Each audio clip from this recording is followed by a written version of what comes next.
Hello, my friends. Welcome to Leadership Synergized, where we explore purpose, impact, and the people who bring both to life through leadership. I'm your host, Kevin Smith. Today, we're honored to be joined by Dr. Tracy Lorey, Superintendent of the Greater Jasper Community School Corporation located in Southern Indiana. With more than 3 decades of experience as an educator and a leader, Dr. Lorey brings a servant's heart, a systems level mindset, and a deep commitment to students, families, staff, and her school community. In this episode, she shares powerful insights on staying true to mission, leading with humility, and cultivating a shared vision that empowers others to thrive. Let's dive in. Today, and welcome to this week's episode of Leadership Synergized. I'm your host, Kevin Smith, and we are speaking with Dr. Tracy Lorey, the school superintendent of Jasper Community Schools located in southwestern Indiana. In that aspect, and Dr. Lorey, you were speaking a bit there about seeing the educators as learners, and I love that. Look, I've taken the Gallup Strength, and learner is my number 3. I'm at a much lower level than all the members on your staff and yourself in that regard.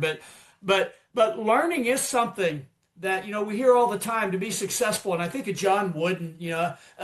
It's been reported he was reading up until the point of God calling him home, and he was 99 plus years old at that point in time, never stopped learning. And sometimes I think people can look at educators to say, well, it's easy for them to be a lifelong learner. But that's not the case because of the sacrifices every individual educator makes in serving their children, their peers, their community, and quite honestly, things that we don't talk about near as much now when it comes to education. And that's the legacy, the people that built prior to today's classroom teachers and leaders, what the foundation is that they all have to work from. Mm-hmm. I couldn't say that any better. So Dr. Lorey, when you think about, and I'm going to refer back to John Maxwell, his definition of leadership is influence, no more, no less, nothing more, nothing less. And I think as I state that, I'm thinking about, the push for individualized education plans that came about, probably has always been there, but in particular, probably in the last 20 years, it's become more and more prevalent. And as I think about your word and your term on educating successfully being linked to the level of effective and positive relationships an educator can develop, I almost wonder if we shouldn't focus more on individual influence plans, because every child, every parent is so different than the one sitting next to them or in front or behind them in the classroom. What are some of the challenges that you see, in education today to establishing that positive, lasting, and effective influence to be able to educate and grow and develop that child? You said it best when we think about the students that come into our classrooms on a daily basis, and that, there's the person that they are, that they present to us, but behind all of that and inside of them is an abundance of experiences, an abundance of life issues, trauma, whatever they bring to the table. I guess in my day we called it baggage or luggage, where they come to us and they are not widgets. They are individuals who have their own set of norms. They have their own background experiences. They come to us at their own unique level of achievement and cognitive ability.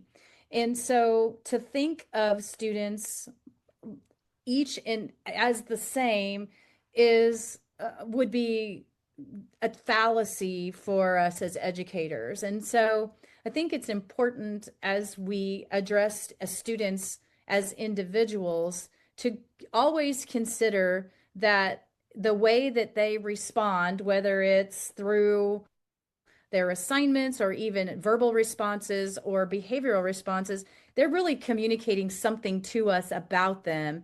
And sometimes I think as teachers, we have to listen intently to really get to the heart of what it is that message is. And so when you do that, I think it helps you to individualize our response and our resources for the individual, as opposed to just the norm of the classroom. So I think it's vital for us as educators to consider each and every student as an individual who comes to us from a variety of backgrounds and experiences and levels of readiness for the learning that we do. And honestly, sometimes, and the majority of the time, they are in a mindset that they're ready to learn. But there are times where all of that other stuff that is within their backpack gets in the way of that learning. And so that forces us then to have to try to meet the student at a level um, of support that we can cut through all of that and get them to a regulated space, make them feel safe, make them feel listened to, heard, make them feel understood and supported in order to break through to get that learning to happen. Thank you, Dr. Loy. That what you're discussing is near and dear uh, to my heart in the aspect being one who, as I reflect back on life now, dealt with inferiority in many aspects throughout life, and as I had opportunities throughout my career, I can thank goodness to God and the fact He's helped me remove all the fog, understand why things went the way they did, and see where the busyness in my head really became more of a distraction that led to overthinking and, quite frankly, little productivity in that setting. And that's kind of, I think, what you're describing for our students today. And we don't know what that busyness is in that setting, but it probably is happening for educators today as well, wouldn't you say? Oh, I would agree. I think again, I would go back to as educators, we are also learners within that setting, and we bring our own set of background experiences and norms and levels of understanding and just the way we process. And I think when you think about the way the adults in the organization interact with one another, in order for you to find a successful rhythm of work, the adults have to have that empathy and that ability to step back and understand that we're not all alike and we bring different things to the table. And it's okay that maybe I don't agree with you the way you think things should be, but we can come to a common understanding and a common place of uh, of being able to work collectively together.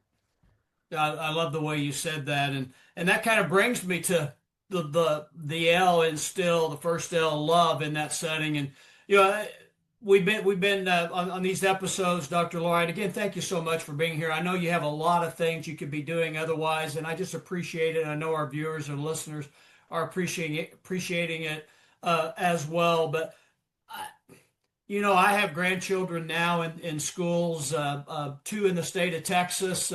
One will actually be entering your school halls in just a matter of weeks as we record this for the first time. And as a grandparent, I hope that teachers feel comfortable putting their arms around them, hugging them, and just letting them know I love you.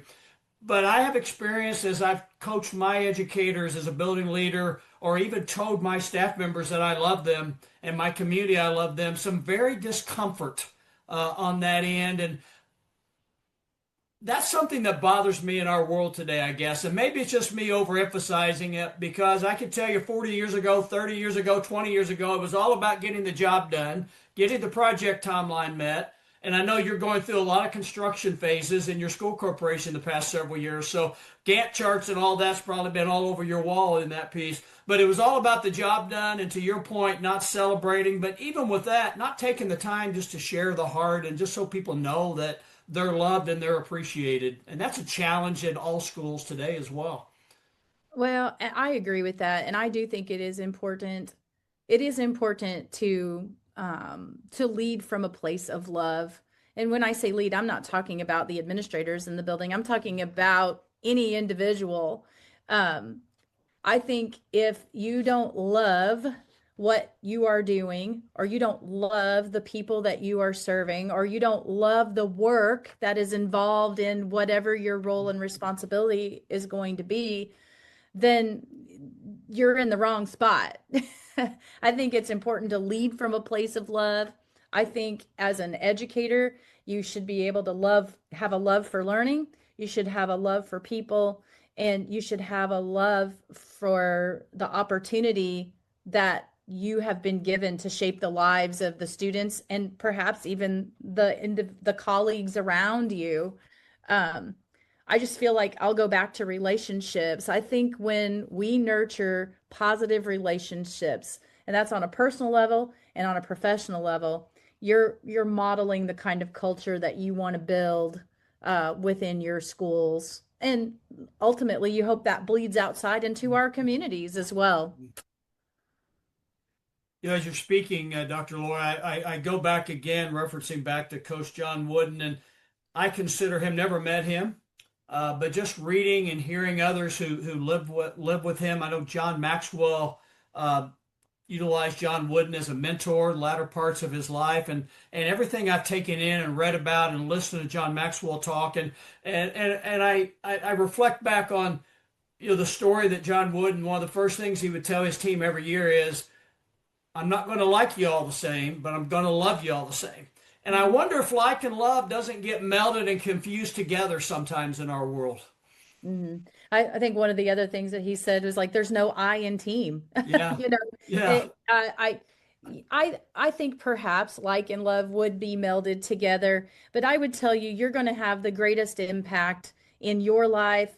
You're going to make the greatest impact on the other people in your world that you serve if you can truly love in a way that is productive and helps them to recognize their value in the organization, in the relationship. Um, Without that, I don't think you've got everybody all in.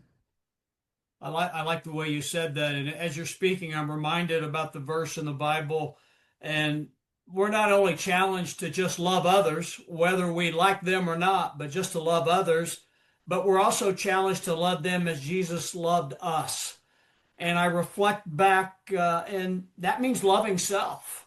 Before Mhm. we can truly love others to the best and what they deserve, we've got to first love self in that regard. And unfortunately, I've experienced some leaders I've had opportunities to work with to where that really got in the way of their success.